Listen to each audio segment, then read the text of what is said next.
அன்பார்ந்த மைவி3 ஆர்ட்ஸ் குடும்ப உறவுகளுக்கு வணக்கம். இப்போ பார்த்தீங்கன்னா, நம்மளுக்குள்ள நிறைய பேத்துக்கு உள்ள ஒரு சந்தேகம் என்ன அப்படின்னாக்கா, நமக்கு பேமெண்ட் எப்போ வரும்? பணம் வருமா? வராதா? அப்படின்றது தான் நிறையா பேத்துக்கு உள்ள ஒரு கேள்வியாக ஓடிட்டுருக்கு. நான் என்ன சொல்கிறேன்னா, கண்டிப்பாக நம்மளுடைய பணம் கண்டிப்பாக நமக்கு வரும். 100% இது உண்மை. இருந்தாலும் வரும் அப்படின்னாக்கா எம்டி இப்போதைக்கு உள்ளே இருக்கிறாரு. கண்டிப்பாக வெளியில் வந்தவுடனே அவர் நமக்கு நமக்கு உண்டான பேமெண்ட்டை கண்டிப்பாக கொடுப்பாரு. இருந்தாலும் அதுக்குள்ளே நம்ம என்ன பண்ணணும் அப்படின்னா, நம்மளால் முடிஞ்சது ஒரு 100 ரூபாய்க்கோ 50 ரூபாய்க்கோ ஸ்டோரில் போய்ட்டு எவ்வளவோ பொருள் இருக்குது. நம்மளுக்கு தேவையான பொருள் ஏதாவது ஒன்று வாங்கலாம். அது வாங்கணுங்கிறது கட்டாயம் கிடையாது.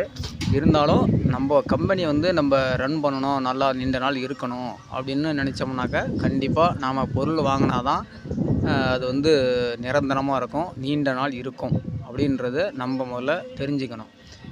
எல்லாரும் சொல்லலாம், அது பொருள் யாரும் வாங்கணும்னு யாரும் சொல்லலையே அப்படின்னு. இப்போவும் நான் சொல்கிறேன் என்னன்னாக்கா, பொருள் வாங்குறது கட்டாயம் கிடையாது தான்.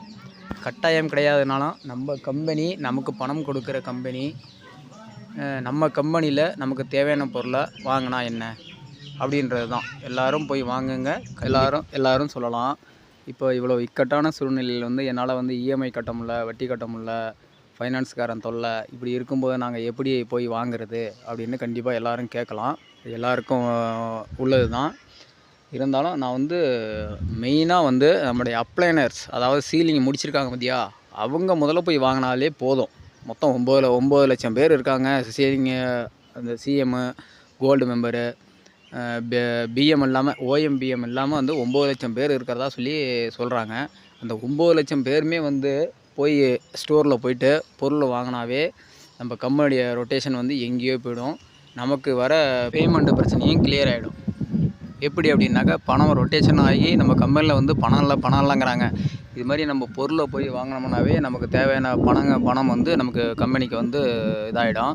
அப்படி இருக்கும்போது எம்டி வந்தவுடனே நமக்கு பணத்தை ஒரு ரிலீஸ் பண்ணுறதுக்கான ஒரு நல்ல வாய்ப்பாக இருக்கும். எல்லோரும் தயவு செய்து அவங்களால முடிஞ்ச அளவு ஒரு 100 ரூபா, 50 ரூபா, 200 ரூபா, 300 ரூபா, இப்படி உங்களால் முடிஞ்ச அளவுக்கு போய் என்னென்ன பொருள், உங்களுக்கு பிடிச்ச பொருள் என்னென்ன பொருள் வாங்கணுமோ அதை வாங்குங்க. கண்டிப்பாக இந்த எதிர்மறை கருத்துக்கள் சொல்கிறத நீங்கள் பார்க்காதீங்க. கண்டிப்பாக நம் நிறுவனம் 100% நமக்கு பே அவுட் தரும். யாரும் கவலைப்படாமல் இருங்க. கண்டிப்பாக. தேங்க்யூ.